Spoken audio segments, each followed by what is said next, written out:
అందరికీ నమస్తే. ఆంధ్రప్రభ ఛానల్కు స్వాగతం. నేను మీ సంతోషి.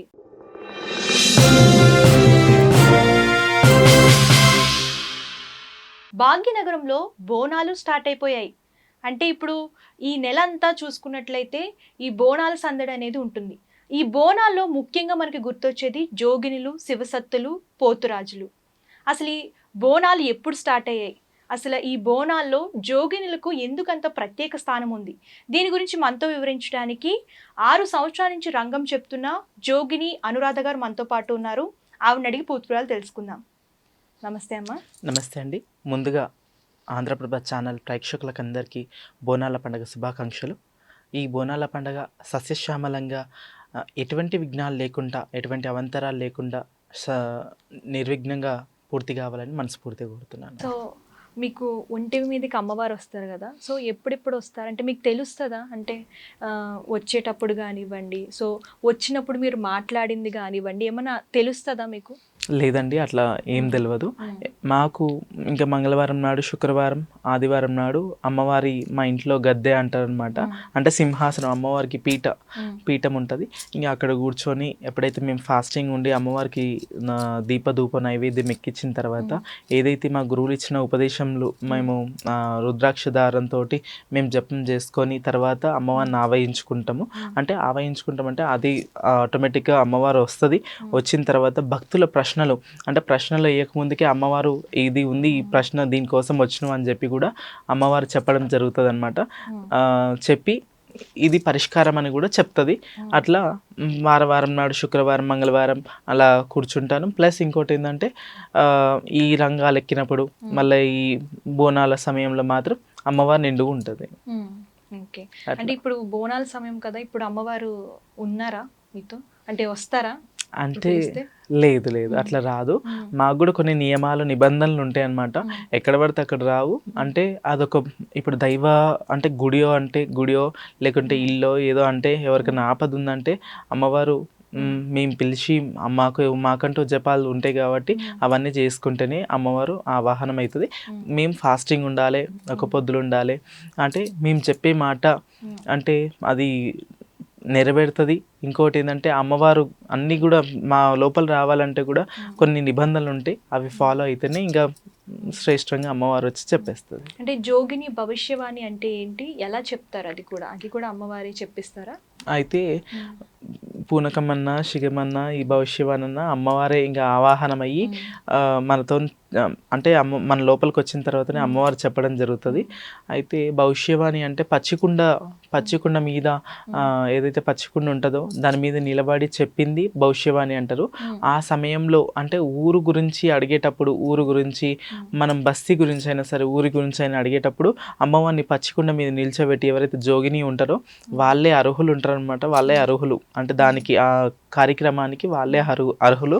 ఎందుకంటే స్వయంగా మేము అక్కడ నిల్చొని చెప్తున్నప్పటికీ కూడా అప్పుడు ఏమనిపిస్తుంది అంటే, మీరు చూసుకున్నట్టయితే వీడియోస్లలో అయినా సరే నిజంగా స్వయంగా అమ్మవారు వచ్చినట్టు, నిలబడ్డట్టు ఆ విజన్ అనేది కనిపిస్తుంటుంది. అట్లా అమ్మవారు ఆ పచ్చికుండ మీద ఎక్కిన తర్వాత రంగం భవిష్యవాణి చెప్తుంది. అంటే ఇప్పుడు జోగిని వ్యవస్థ మీరు చెప్పినట్టే ఊరికొక చాలా మంది పుట్టుకొస్తున్నారు కదా, అంటే జోగిన్లు అందరూ కూడా రంగం చెప్పగలరా? అందరికీ ఈ అవకాశం ఉండదండి. ఎందుకంటే ఈ అవకాశం ఇవ్వడం కూడా తల్లి వరం. ఎందుకంటే గ్రామం గురించి ప్లస్ ఇంకోటి ఏంటంటే వాడ గురించి అన్నిటి గురించి క్లుప్తంగా స్పష్టంగా చెప్పి ఈ పలానా ఇది ఇట్లా అవుతుంది అని చెప్పి కూడా చెప్పడం, అది కూడా ఒక అమేజింగ్ అనమాట.